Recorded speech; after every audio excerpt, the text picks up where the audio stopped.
Vamos então, meus irmãos, abrir a palavra de Deus no Salmo 16. Salmo 16.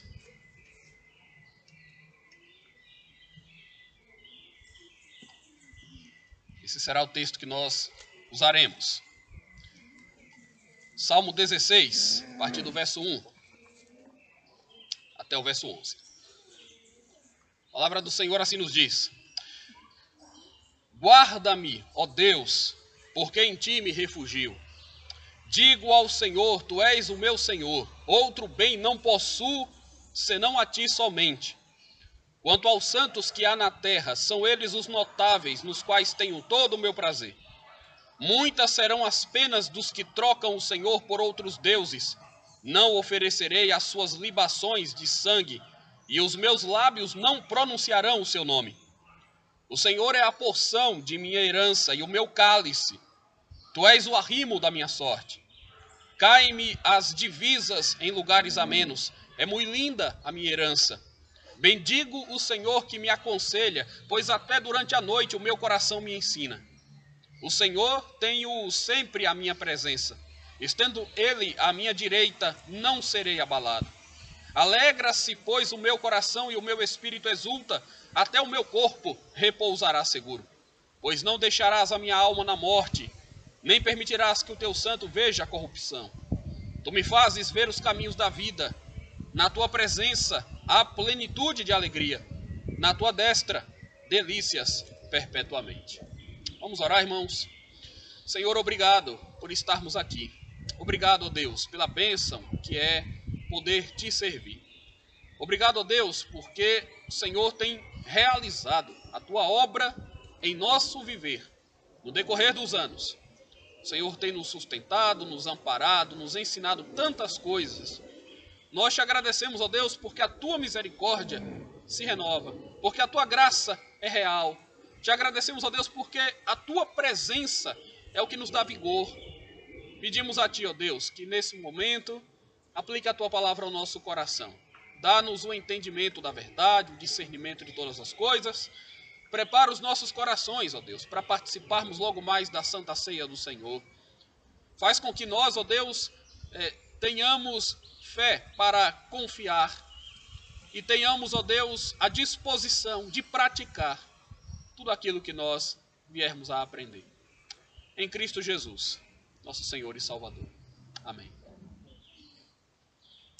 Não acumuleis para vós outros tesouros sobre a terra, onde a traça e a ferrugem corroem, e onde ladrões escavam e roubam. Mas ajuntai para vós outros tesouros no céu, onde a traça nem a ferrugem corrói, e onde ladrões não escavam e nem roubam, porque onde estiver o teu tesouro, ali estará também o teu coração. Essas palavras nós conhecemos muito bem e nós sabemos quem as disse. O Senhor Jesus Cristo, próprio Jesus Cristo, ensinando valores aos seus discípulos, ensinando aquilo que mais importava na vida deles.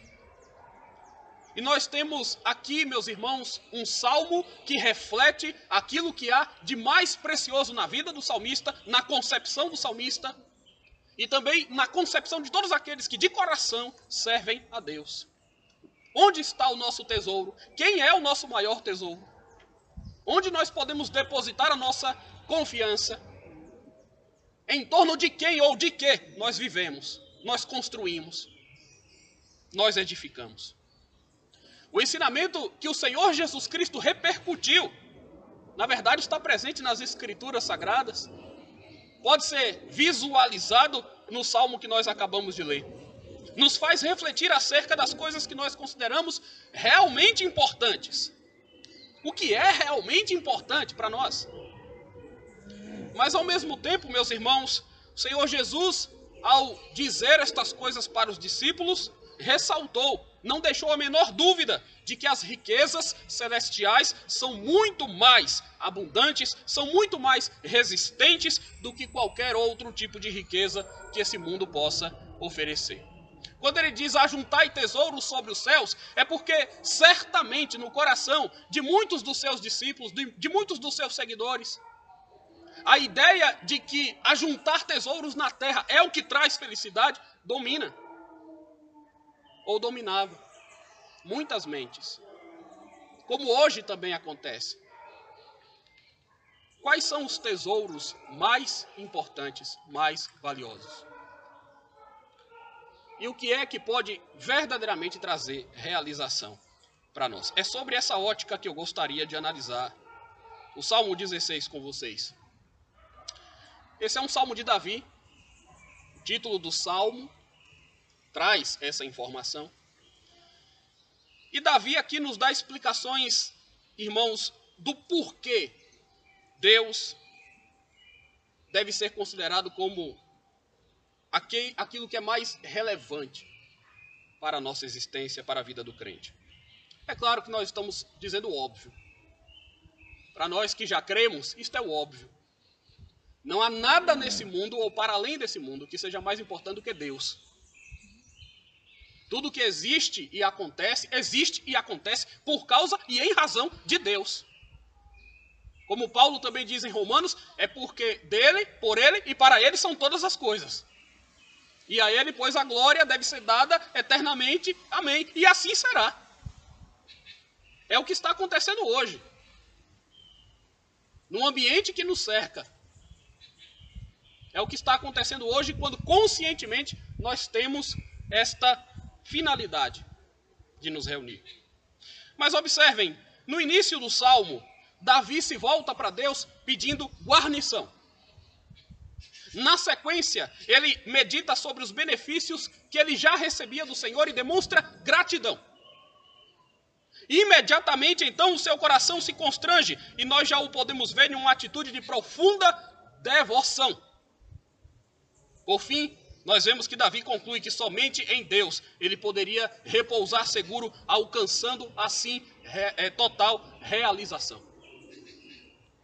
Mas é nos versículos 2, 5 e 6 que ele vai trazer a perspectiva que eu estou descrevendo, meus irmãos, a perspectiva essencial. Ele declara o seguinte, nesses trechos: digo ao Senhor, tu és o meu Senhor, outro bem não possuo senão somente a ti. O Senhor é a porção da minha herança e o meu cálice. Tu és o arrimo da minha sorte. Caem-me as divisas em lugares amenos. É muito linda a minha herança. Então, a simples pergunta que nós queremos hoje fazer é: por que Deus é o nosso maior tesouro? Vejam, eu estou fazendo uma afirmação e uma pergunta ao mesmo tempo. Eu estou partindo já do princípio de que Deus é, de fato, o nosso maior tesouro. Mas esse salmo nos dá razões mais do que suficientes para nós justificarmos esta nossa crença, esta nossa afirmação. Por que Deus é o nosso maior tesouro? Por que nada nesse mundo tem mais valor e mais importância do que servir a Deus, do que andar com Ele? Muito bem, irmãos, vamos às razões de Davi. Vamos às exclamações que ele faz nesse conteúdo que ele traz aqui para nós. Uma oração ao Senhor. Primeira coisa que Davi diz: guarda-me, ó Deus, porque em ti me refugio. Guarda-me, ó Deus, porque em ti me refugio. Davi reconhece Deus como seu protetor. O Senhor é quem te guarda. O Senhor é o teu refúgio na noite sombria. O Senhor é a fortaleza que preserva a sua alma. Não é nada bom, meus irmãos, nos sentirmos inseguros. A sensação de insegurança é uma das piores sensações que o ser humano pode ter. Mas é uma sensação com a qual nós lidamos desde que nós nos entendemos por gente. Nós nos sentimos inseguros por muitas coisas, por várias razões, em meio a várias circunstâncias. É um terrível desconforto se sentir inseguro. É o desconforto que aflige os pais quando permitem que os seus filhos saiam de casa, mas não sabem o que vai lhes ocorrer. É o desconforto de um trabalhador que precisa do seu emprego, mas que sabe que pode ser demitido a qualquer momento por alguma razão. É o desconforto de uma grave crise econômica, como a que talvez o mundo já está vivendo agora, e que é capaz de transformar, de trazer, na verdade, transtornos terríveis para a maioria dos países. É o desconforto de uma enfermidade que vai nos levando mais e mais perto da morte. E tudo isso que eu estou descrevendo aqui, meus irmãos, não é nada desejável. Ao mesmo tempo, nós sabemos, pelas informações da palavra e pelas experiências que nós temos na vida, que às vezes estas coisas são inevitáveis, elas vão surgir em algum momento. Mas aqui Davi expressa a sua confiança inabalável no Senhor. Aqui Davi revela que para aquele que serve a Deus não há razão para desespero. A palavra hebraica que ele usa aqui para guarda-me, Senhor, é uma palavra, irmãos, que expressa a ação de vigilantes que procedem diligentemente fazendo a segurança de outros. Davi usa um termo que remete aos guardas que protegem, que estão com as suas armas empunhadas, que estão atentos para não deixar que nenhum mal sobrevenha sobre uma casa ou sobre alguém importante. Davi poderia ter em mente, então, os guardas do palácio real, especializados nessa função. Ou, quem sabe, Davi poderia ter em mente a função de um pastor que atento vigia o seu rebanho com o intuito de protegê-lo do mal, dos animais vorazes. Davi tinha as duas experiências. Davi conhecia muito bem a realidade do palácio, da proteção, da fortaleza. Davi era um homem de guerra. Mas Davi conhecia muito bem também a imagem de um pastor, que ele foi, durante a sua juventude, e como ele vigiava o rebanho, resguardava e protegia o rebanho. E ele reconhece Deus também assim. Não é à toa que um dos salmos mais conhecidos, escritos por Davi, diz: o Senhor é o meu pastor, e nada me faltará. Seja como for, meus irmãos, é dessa maneira que ele suplica, não simplesmente pelo auxílio divino, não simplesmente diante de um fato esporádico, diante de uma emergência específica, mas ele implora a Deus que se manifeste como seu guardião em todo o curso da sua vida. Já parou para pensar? Quem é que te protege? Quem é que te guarda? Quem é que pode fazer isso? É preciso que nós saibamos, irmãos, então, que toda a nossa segurança depende inteiramente de Deus, que Ele está pronto para nos socorrer quando nele confiamos de todo o coração, com Deus ao nosso lado, com Deus por nosso auxílio. Pode o mundo inteiro abalar, e nós ainda resistiremos. Caiam 1000 à tua direita, 10.000 à tua esquerda, tu não serás atingido. Tomando as palavras da Bíblia Sagrada, em uma outra ocasião, pode ser que a figueira não floresça, pode ser que o campo não produza mantimento, pode ser que nos currais não haja gado, pode ser que a terra se transtorne, que as águas tumultuem e espumejem, pode ser que um exército se acampe contra nós. E mesmo que nós tenhamos que lidar com homens perversos ou com homens falsos, ainda assim o nosso coração permanecerá firme, porque Deus é a fortaleza da nossa vida, Ele é o nosso alto refúgio. Nós podemos dizer então, irmãos, como o salmista, que Ele nos livrará do laço do passarinheiro, da peste perniciosa. cobrir-nos-á com as suas penas, sobre suas asas nós estaremos seguros. Sua verdade é pavês e escudo. Nós não precisamos nos assustar, nem pelo terror noturno, nem pela seta que voa de dia, nem pela peste que se propaga nas trevas, nem precisamos nos assustar em função da mortandade que assola ao meio-dia. Nós estamos diante do avanço ainda de um vírus, de uma doença que assola as pessoas em pleno meio-dia, por assim dizer. De dia, de noite, com o passar das semanas, o mundo ainda vem sendo abalado nesse contexto. Mas o Senhor tem sido com o seu povo. O que não quer dizer que alguns daqueles que o servem também não tenham, de alguma maneira, que passar por esse drama.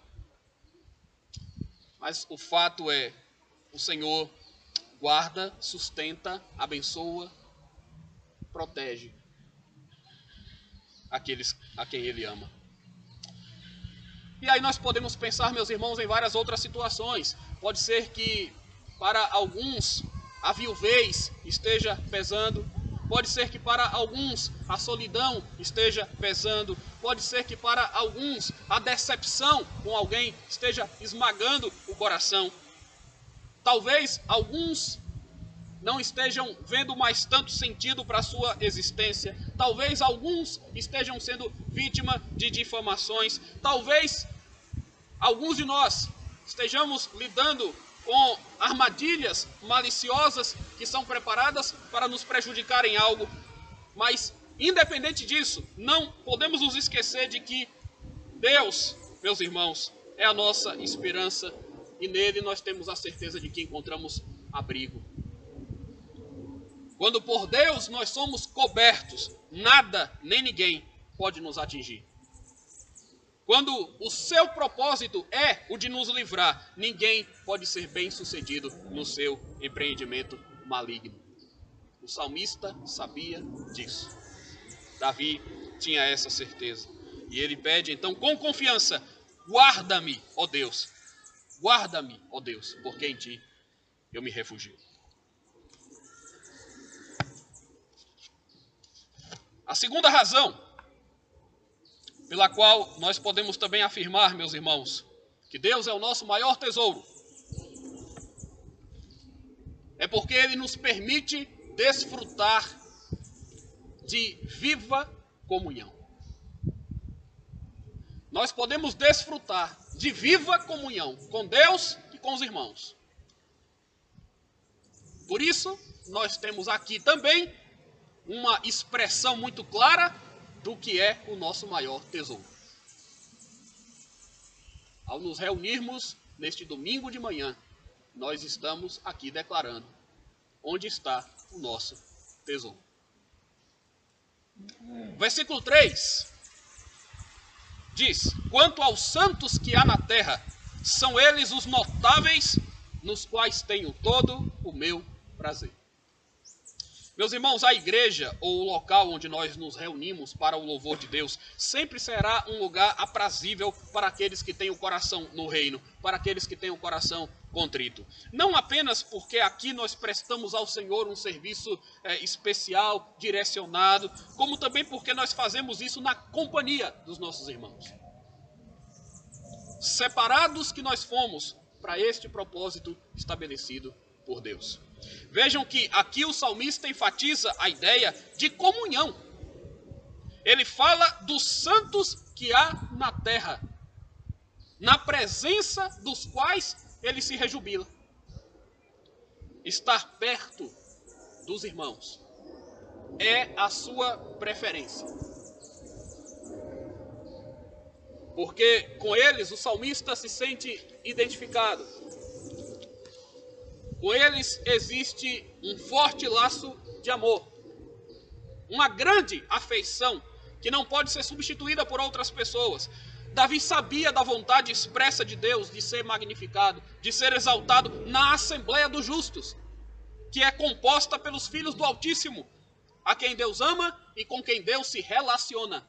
O Deus a quem nós servimos, meus irmãos, é um Deus de relacionamento.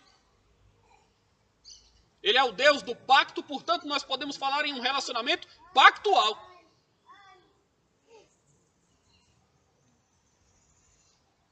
Pessoas que são unidas em um comum acordo para adorar a Deus e servi-lo, estão debaixo da autoridade e do direcionamento do Santo Espírito de Deus.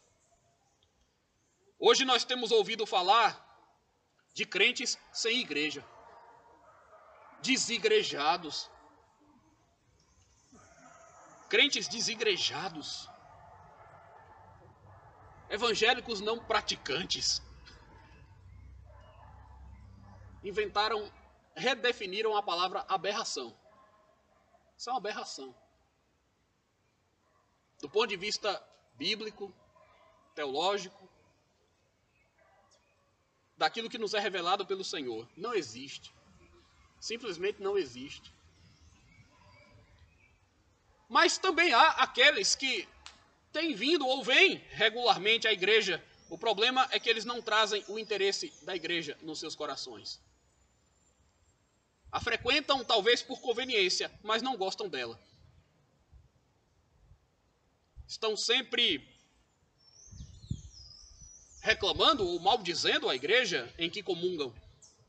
Não sentem prazer em estar com seus irmãos. Mas vejam, meus irmãos, que só faz sentido as atividades que aqui nós desenvolvemos quando o nosso sentimento for o mesmo do salmista, que sabia da importância de participar de uma comunidade como essa, que sabia valorizar e apreciar os servos de Deus que o cercavam. E não existe cristianismo sem isso. Não existe.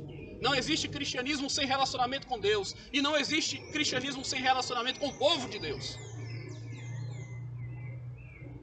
Se somos cristãos, integramos um povo.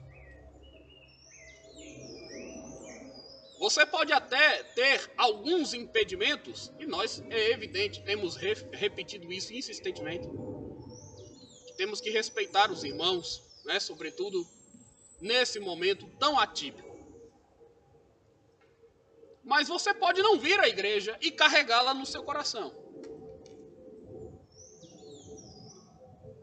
Ao mesmo tempo em que você pode vir à igreja regularmente, estar aqui, estar reunido, e isto não significa absolutamente nada para você.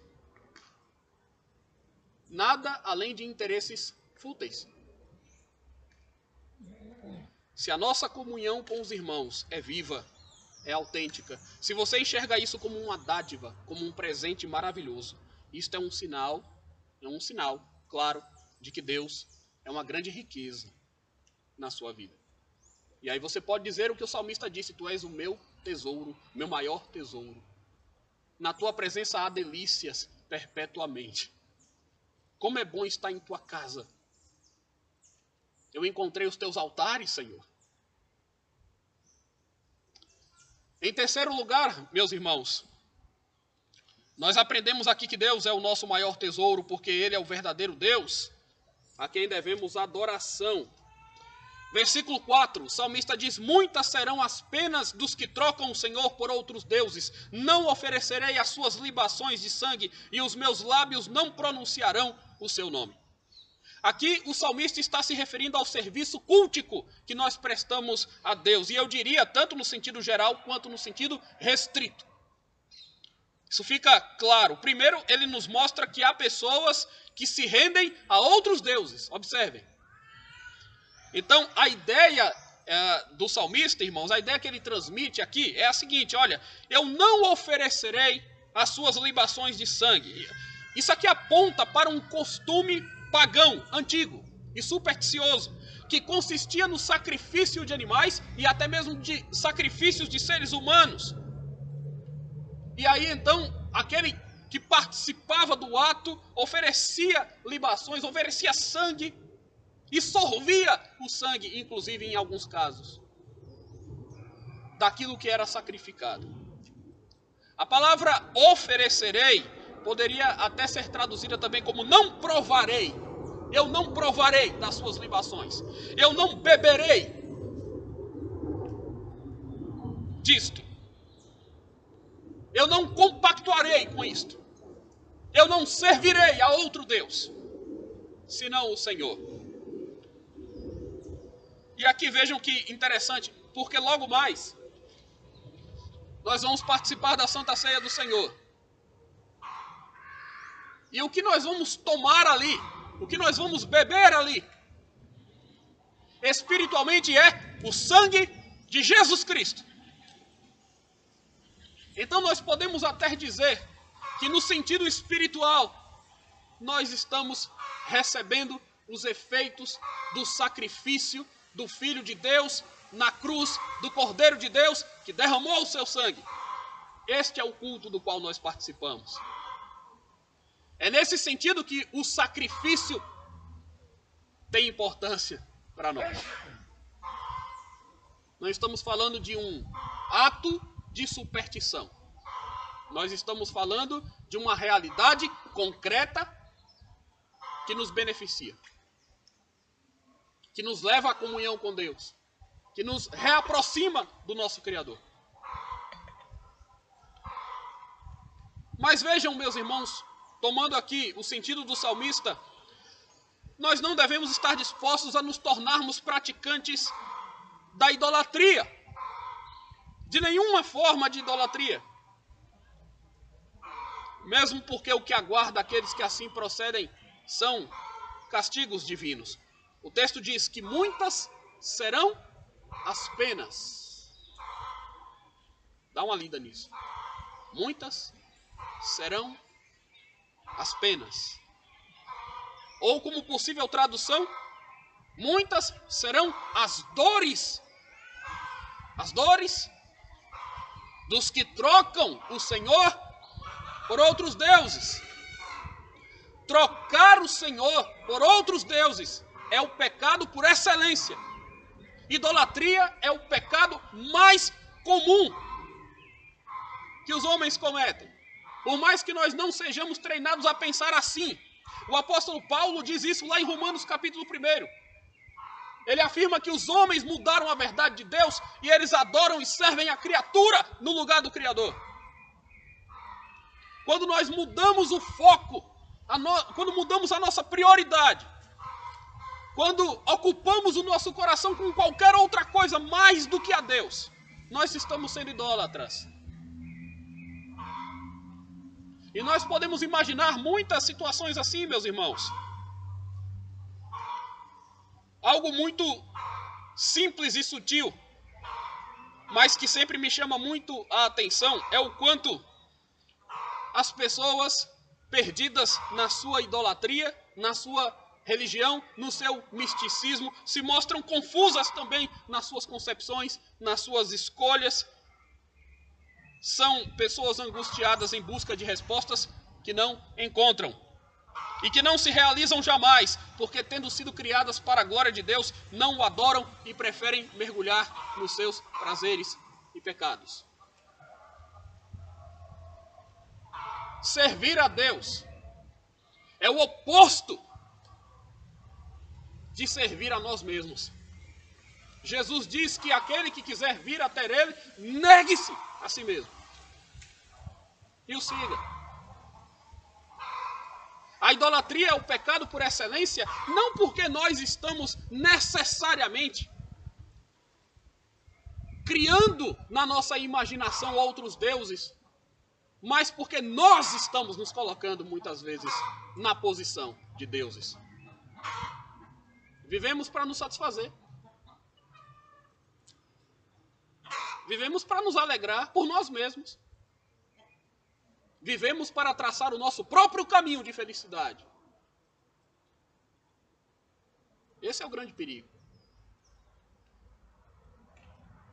Meus irmãos, tal como muitas pessoas, às vezes nós nos enganamos e achamos que estamos totalmente livres da idolatria e do paganismo.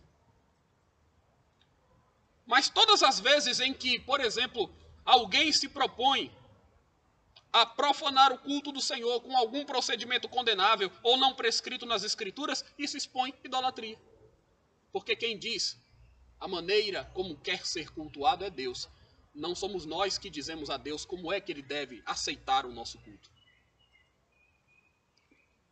Todas as vezes que nós achamos que podemos manipular a Deus, ao invés de buscar o conhecimento que Ele revelou de si mesmo a nós, isso é paganismo. E alguns vão dizer assim, não, a nossa civilização é evoluída. Imagine se no século XXI alguém pode falar em adoração a ídolos, fabricados pelos homens. Isso é coisa de povo tribal, inculto, mal informado. E esse definitivamente não é o nosso caso. Às vezes a gente olha para um salmo como esse e a gente pensa que o salmista está falando de uma realidade distante. Ele está falando dos deuses das outras nações, dos postes ídolos que eles erguiam. E quando ele fala não oferecerei libações, não servirei a outros deuses, a gente acha que o salmista tinha que lidar com isso, mas que nós não. Não brinquem com isso, irmãos. A idolatria é um pecado sério e nós a cometemos de muita maneira. Porque nós podemos não adorar o Deus Apolo, mas nós adoramos a beleza. Algumas pessoas em nossa sociedade fazem de tudo, não poupam esforços para terem uma melhor aparência. Elas arriscam a vida, a saúde. O Brasil é um dos campeões de cirurgia plástica não corretiva. Nós podemos não cultuar o Deus Hércules, mas nós cultuamos a força física, o corpo escultural, e talvez que é conseguido até com a ajuda de anabolizantes. Cultuamos a autossuficiência que o mitológico Deus grego representava. Nós podemos não cultuar a deusa Afrodite, mas nós cultuamos o sexo. Essa é uma sociedade que cultua o sexo. Algumas pessoas simplesmente vivem em função disso e o maculam com as suas distorções. Os pecados sexuais recebem grande destaque na Bíblia, ocupam boa parte das listas de pecados na palavra de Deus. Nós podemos não cultuar o Deus Baco, mas nós cultuamos o vício. O alcoolismo é responsável por muitos homicídios e acidentes de trânsito no Brasil. Nós podemos não cultuar os deuses do Olimpo, mas nós cultuamos os esportes, que foram criados para homenageá-los naquele momento, no contexto grego. E com tudo isso, alguém ainda vai dizer que nós não corremos o risco de cultuarmos um Deus falso, de que nós não podemos preencher o nosso coração com outras coisas, de que nós não trocamos a Deus por outras coisas, por outros valores.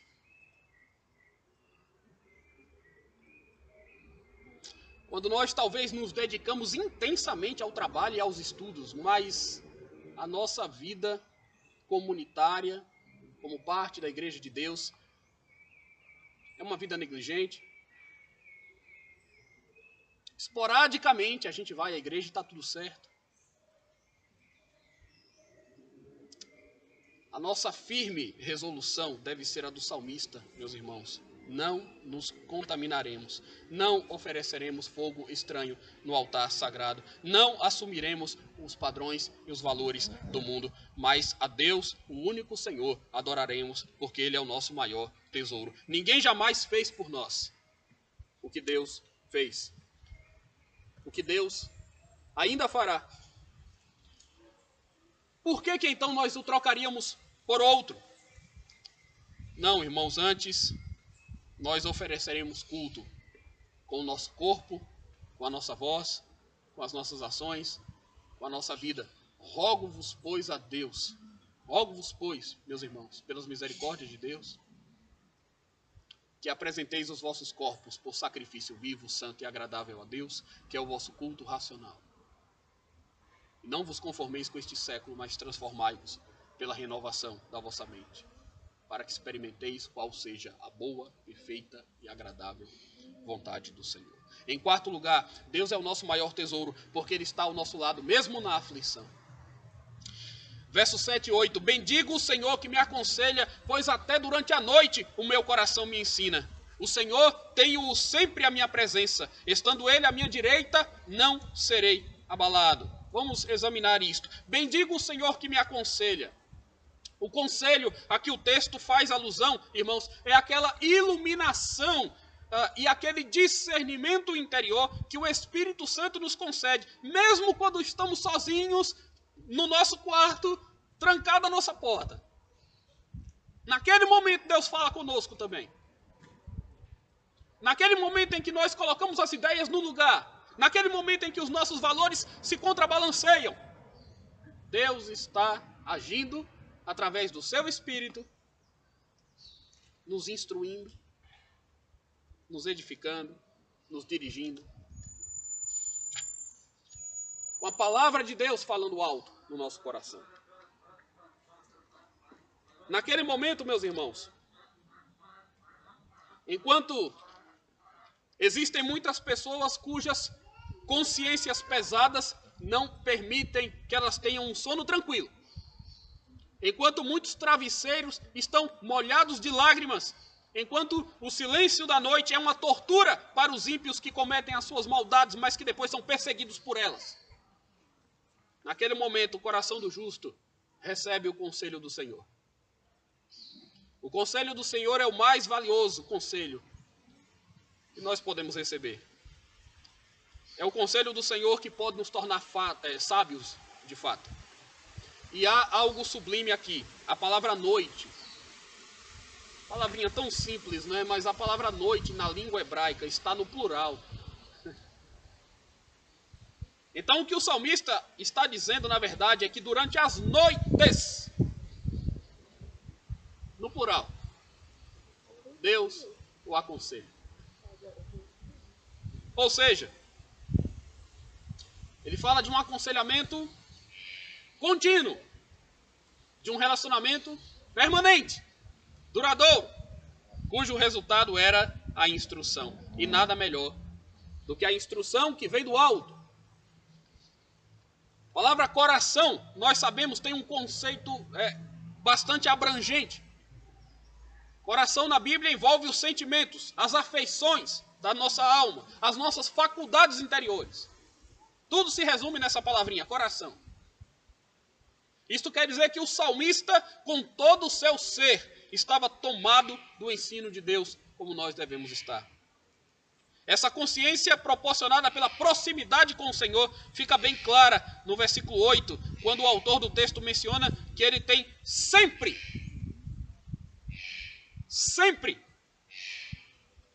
o Senhor está ao seu lado. Ele tem sempre o Senhor diante dele e à sua direita, o que impede que ele sofra abalos mais graves. Isso mostra, meus irmãos, que mesmo que enfrentemos dificuldades ou estejamos angustiados, nós podemos contar com a providência e com a assistência de Deus, que nunca nos abandona, mas que derrama sobre nós a sua graça bendita. Nós falamos aqui daquela presença que não é figurada, mas que pode ser sentida, mesmo quando tudo parece perdido, mesmo quando os problemas se agigantam, e que pode ser sentida nos atos de culto, porque o que nós vamos afirmar logo mais é que Cristo está presente. Na ministração da ceia do Senhor, nós contamos com a presença do Senhor, com a presença do Senhor Jesus. E nessas horas também é como se o Senhor sempre nos dissesse: não temas, eu estou contigo, você não está só. Isso torna Deus ainda mais amável, isso faz Deus a nossa maior riqueza, porque Ele promete sempre estar ao nosso lado, mesmo quando falhamos, mesmo quando somos afligidos, mesmo quando os outros se afastam de nós. Deus jamais será inacessível a nós, nem indiferente ao nosso sofrer. Em quinto lugar, Deus é o nosso maior tesouro, porque nele está a nossa alegria, prazer e satisfação. Versículo 9, alegra-se, pois, o meu coração e o meu espírito exulta, até o meu corpo repousará seguro. Verso 11, Tu me farás ver os caminhos da vida, na tua presença a plenitude de alegria, na tua destra delícias perpetuamente.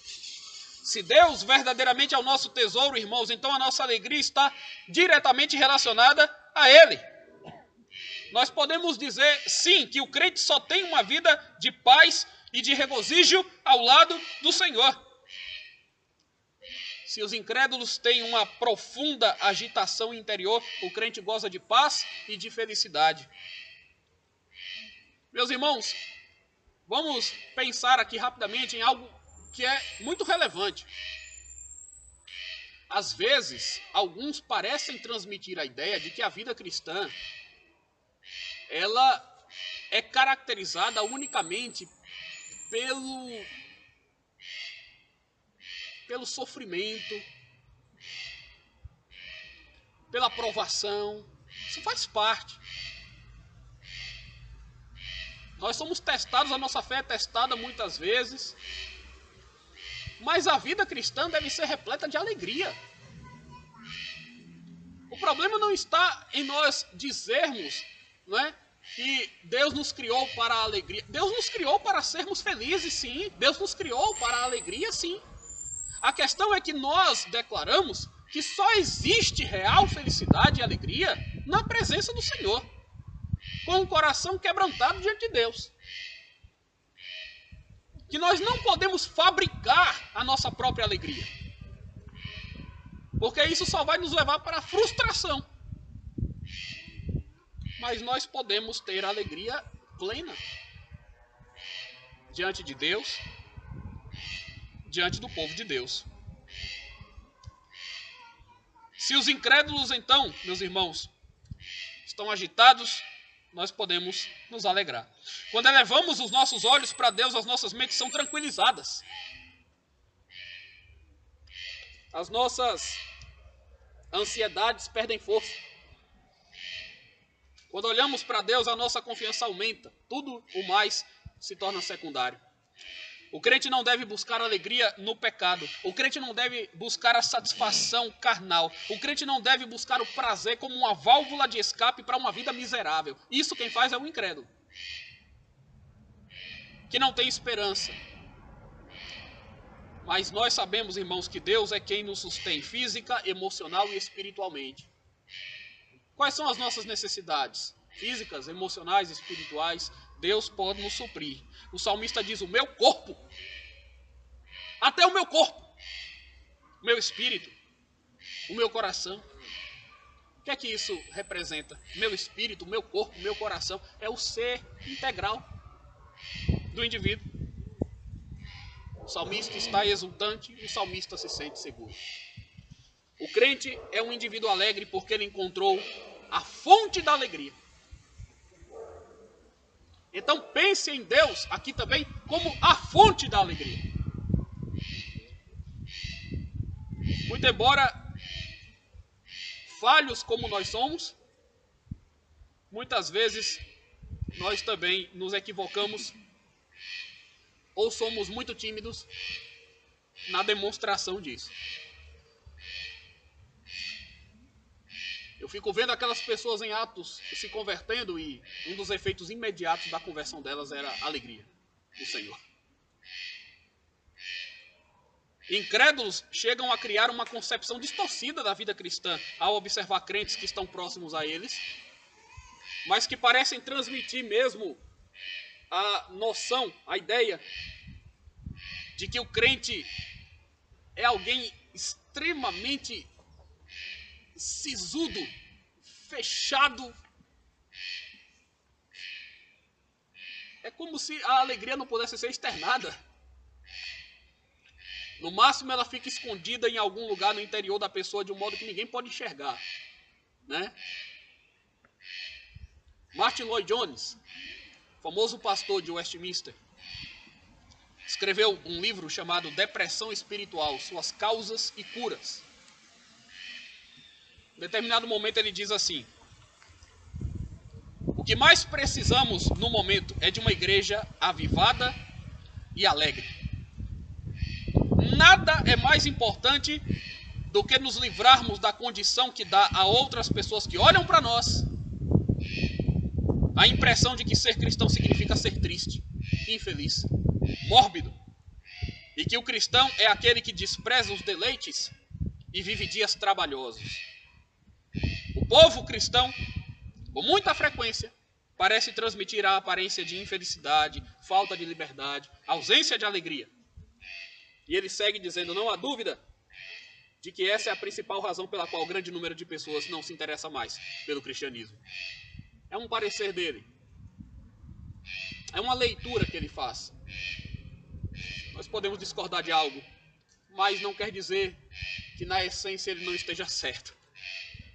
Nós precisamos ser desafiados a demonstrar mais alegria na vida cristã, mais alegria no serviço a Deus.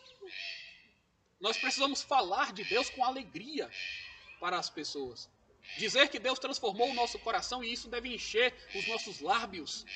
Isso deve trazer um sorriso ao nosso rosto. Talvez, meus irmãos, nós também estejamos falhando, porque na convivência familiar, ao nos expressarmos com aqueles que são mais próximos de nós, parece que falamos da vida cristã como se ela fosse um constante desgaste. Nós devemos ter alegria nas coisas de Deus. Em sexto lugar, Deus é o nosso maior tesouro. Sexto e último, tá? Porque nele nós temos eterna e real salvação. Verso 10.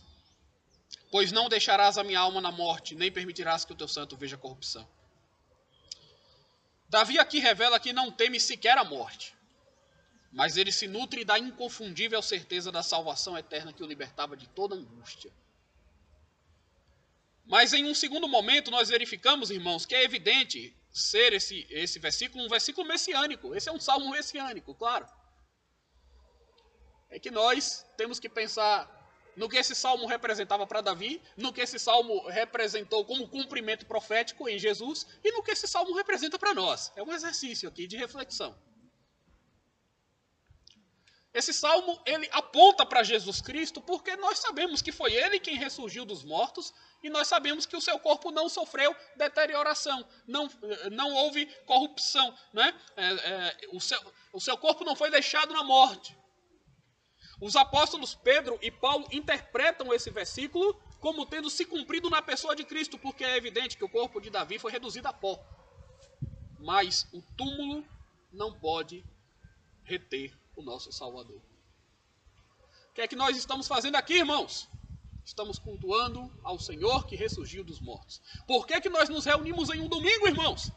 Porque Jesus ressuscitou dos mortos ao terceiro dia, depois de ter sido morto em uma sexta-feira. Por que que nós vamos participar da Santa Ceia, irmãos? Porque nós estamos afirmando que Jesus Cristo morreu por nós, mas venceu a morte. Não tem sentido, não teria sentido participar da Santa Ceia se o objetivo fosse simplesmente rememorarmos a morte de Jesus. A Santa Ceia tem sentido, como o culto tem sentido, porque Cristo morreu e ressuscitou. Porque o seu corpo não foi deixado na morte, porque ele não viu corrupção.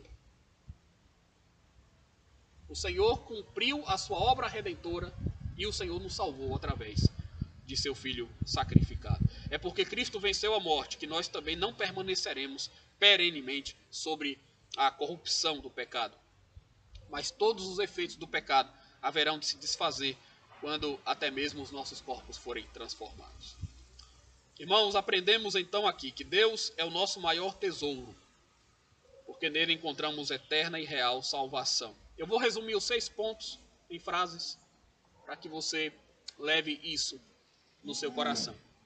Dissemos aqui que Deus é o nosso maior tesouro, por algumas razões que o salmista nos aponta. Primeiro, porque nele nós temos segurança e proteção. Deus é o nosso maior tesouro. Segundo, porque ele nos uniu, porque ele nos permite ter viva comunhão com ele, com os irmãos. Terceiro, Deus é o nosso maior refúgio, é o nosso maior tesouro, porque ele é o Deus verdadeiro a quem nós devemos adoração. Quarto, porque ele está ao nosso lado mesmo na aflição. Quinto, porque nele está a nossa alegria, prazer e satisfação. Sexto, porque nele nós temos eterna e real salvação. Que o Senhor aplique a sua palavra ao nosso coração. Que o Senhor nos abençoe.